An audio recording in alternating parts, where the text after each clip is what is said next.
Ok, très bien. Donc, nous avons 114 sourates. Sourate numéro 1, c'est Sourate Al-Fatiha. Numéro 2, c'est Baqarah. Ainsi de suite. À l'intérieur, nous avons beaucoup de sourates jusqu'à la 114e qui est Sourate An-Nas. Okay. La personne, ce qu'on va faire, la personne, dans un premier temps, on va voir le Sourate numéro 1 qui est Sourate Al-Fatiha. Qui est une obligation qu'il faut connaître par cœur. Pourquoi? Parce que c'est une obligation dans la prière. Dans chaque unité de prière, il faut réciter Surat al-Fatiha, sinon la prière n'est pas valide. Et donc, il faut bien prononcer, il faut bien maîtriser. Raison pour laquelle, dans un premier temps, nous avons vu l'ensemble des lettres, l'alphabétisation, c'est-à-dire de donner chaque lettre, comment on lit chaque lettre, comment on prononce chaque lettre. Ça, c'est très important. Première étape. Pour que lorsqu'on va commencer à apprendre Sourate Fatiha, on n'aura pas de problème ou bien moins de problème pour prononcer les lettres. Et lorsqu'on termine Sourate Al-Fatiha, on ne va pas prendre Sourate Baqarah, n'est-ce pas? Pourquoi? Parce que cette sourate-là, elle est longue. Donc, on préfère, après Sourate Al-Fatiha, venir prendre les courtes sourates, Sourate An-Nas, et remonter encore. Est-ce que vous voyez bien? Après avoir vu Sourate Al-Fatiha, donc on vient à la dernière sourate qui est Sourate An-Nas, on apprend Sourate An-Nas, ainsi de suite. Donc, on descend maintenant. Par exemple, le sourate numéro 114, sourate numéro 113, c'est laquelle? Sourate numéro 113.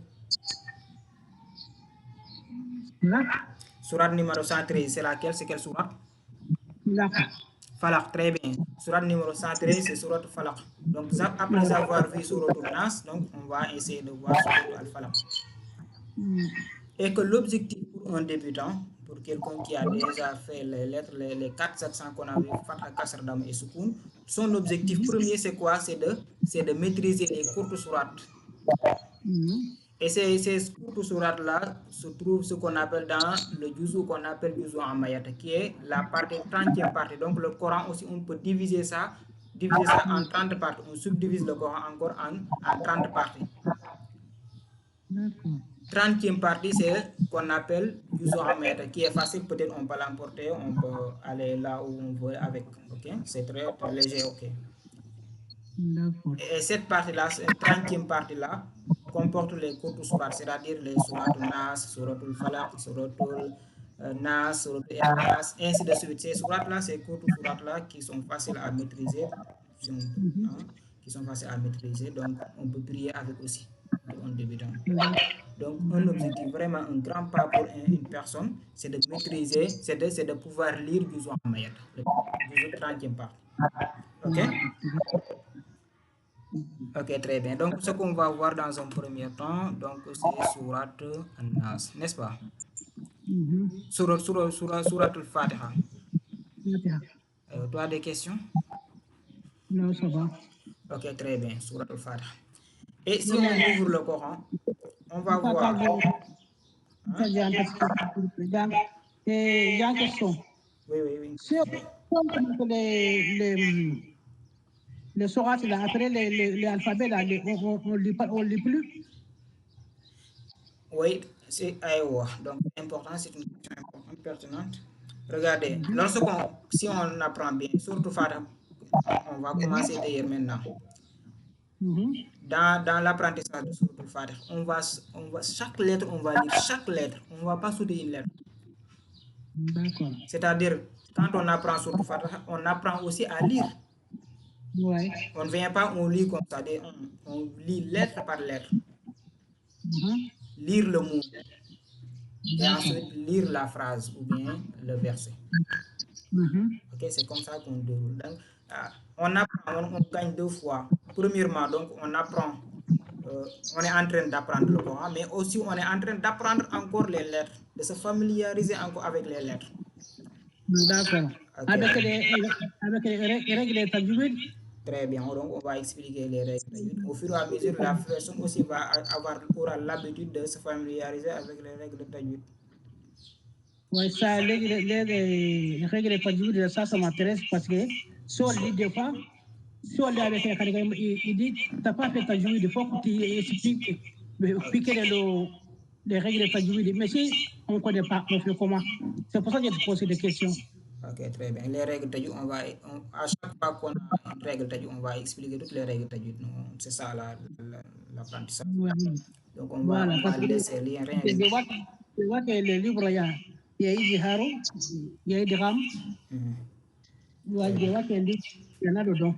Ok, il y a des règles de tajwid, donc on va passer en revue avec toutes les règles tajwid. À chaque fois qu'on rencontre une règle tajwid, donc on va expliquer, Inch'Allah. D'accord.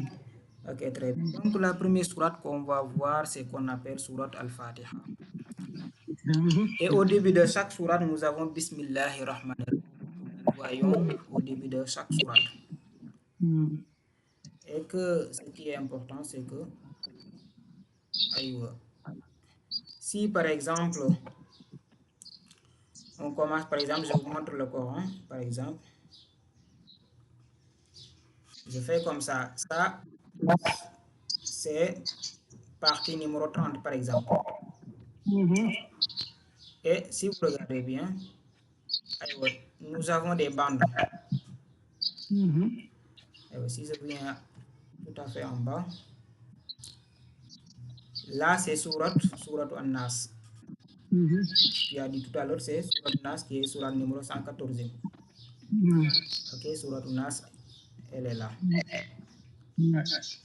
Alors, ce que vous voyez, ça, si tu as ton livre ou bien le Coran, ok, dans cette bande-là, on inscrit le nom de la sourate.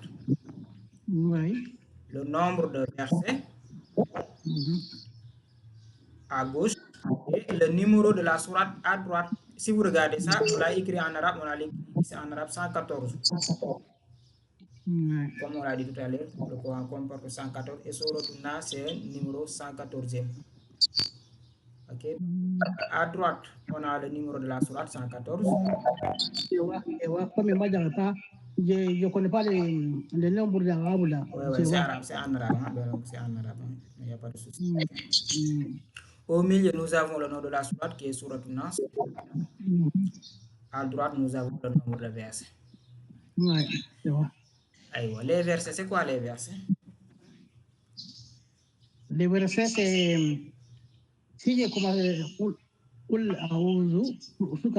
c'est ça les versets, non? Ok, ça c'est un verset. Par exemple, ce sont les numéros là que vous voyez qu'on appelle les versets. Par exemple, ça, numéro 1 constitue le premier verset. Voilà. Donc, c'est des chiffres. C'est des chiffres en arabe. Hein? Ok, c'est des chiffres en arabe. Donc, on l'a mis en arabe. Donc, ça, c'est le numéro je vous reçois. Les numéros là, les numéros. Entre les numéros, c'est ça qu'on appelle les versets. Très bien, très bien. À chaque fois que vous rencontrez un numéro, ça veut dire que c'est un verset. D'accord, ok. Par exemple, ça, numéro 1, c'est le verset numéro 1. Donc, on récite le verset avant on récite le verset. Donc, on met le numéro du verset à la fin du verset. D'accord. Ok. Et ça, c'est le verset numéro 2. Ainsi de suite, numéro 3, numéro 4, numéro 5, numéro 6. Donc, pour cette sourate-là, on a 6 versets. Ok, très bien. Donc, comme ça, la personne aura un repère. Donc, quand on vous dit sourate numéro 114, on va dire c'est sourate An-Nas. D'accord. On vous dit verset numéro 2, donc verset numéro 2, c'est ce verset-là. Ok, d'accord. Malikin-Nas. Très bien, Malikin-Nas. Donc, c'est comme ça qu'il faut se repérer. Donc, la raison pour laquelle parfois on vous dit tel verset, tel sourate numéro tel, verset numéro. Comme ça, la personne peut aller vérifier ça. Ouais, d'accord. Okay? Donc, c'est comme ça, et c'est un repère, se repérer. Ok? On va appeler repérage. Alors, après ça, donc, nous avons 114, nous avons les versets, nous avons le nom de la sourate, et nous avons ce qu'on appelle, au début de chaque sourate, nous avons sourate Bismillahirrahmanirrahim que l'on voit. Que l'on voit, ça c'est Bismillahirrahmanirrahim. qui est au début de chaque sourate, sauf donc dans le Coran. Mais toutes les sourates donc ont Bismillahir Rahmanir Rahim au début. Okay. Très bien, avant d'entrer dans la sourate. Alors, ces bandes-là que j'ai parlé tout à l'heure, c'est ça, on peut servir ça pour délimiter les sourates aussi. Donc, si vous voyez ça, donc, ça constitue cette bande-là, ça constitue la fin d'une sourate et le début d'une autre. Si on défile et on rencontre encore cette bande-là, elle est là encore, la bande est là, donc ça constitue encore une fois la fin d'une sourate et le début d'une autre. Si on défile, on rencontre encore cette bande-là, ça constitue la fin d'une sourate et le début d'une autre. Les noms de sourate là. Très bien, c'est ça. Hein? Ok, très bien. Donc c'est ça ce que nous devons comprendre dans un premier temps. Et ce qu'on va voir ensuite, c'est Bismillahirrahmanirrahim. On va l'apprendre une bonne fois pour toutes. Comment l'apprendre avec la bonne manière et comment on va faire les liaisons et tout.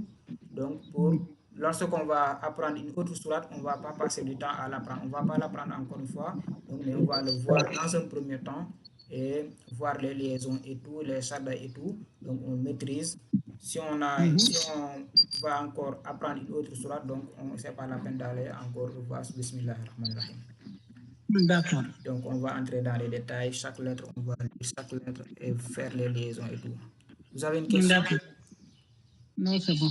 Ok, très bien, donc on va continuer, Inch'Allah.